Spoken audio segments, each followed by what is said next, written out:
Welcome to the first ever LinkedIn Live of Rapid Tech in 10, where we give you tech-related takeaways in 10 minutes or less. I'm your SoftwareOne host, Brie LeMay, and joining me today, we have a special guest. He is North America's Vice President for IT Asset Management and Software Sourcing, Trent Allgood. Welcome, Trent.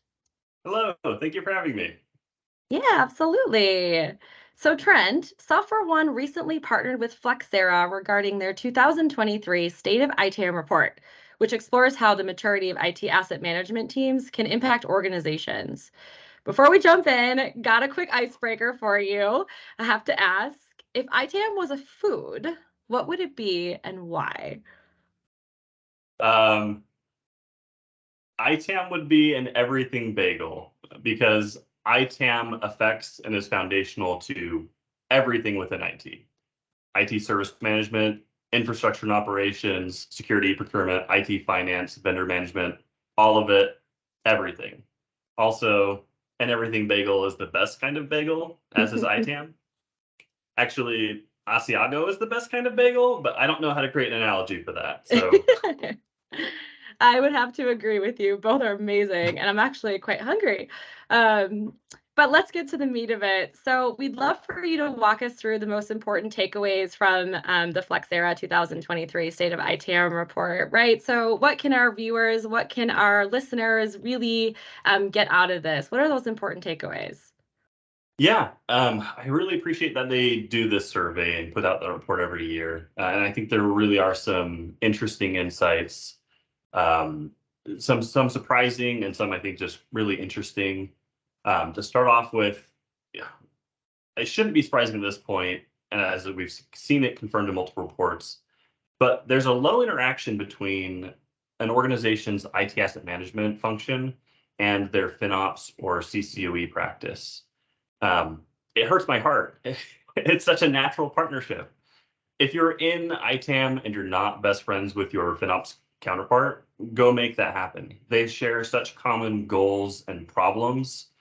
The FinOps practice can help an ITAM practice with providing visibility into the cloud environments and marketplace, while ITAM can help them understand the licensing implications for running workloads in the cloud, really helping them optimize in ways they wouldn't inherently consider.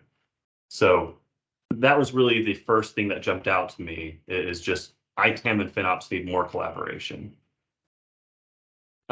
The second thing that really struck me, again, I'm hearing this from my clients, but seeing it so plainly in the report, audits are increasing.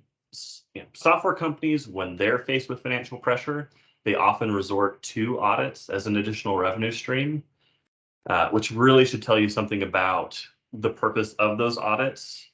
What was surprising, though, was the Microsoft auditing efforts had increased 7% from last year.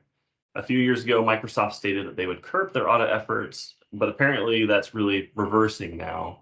Similarly, Adobe took quite a few-year break from any sort of auditing activities, and it looks like they're out in full force again. So while I believe that ITAM can really stand on its own two legs without, just being a audit defense practice, it can be a business driver. You can't mess around with audits. Also in that report, it shows how much these organizations paid out in terms of these audits, and it's in the multi-millions of dollars.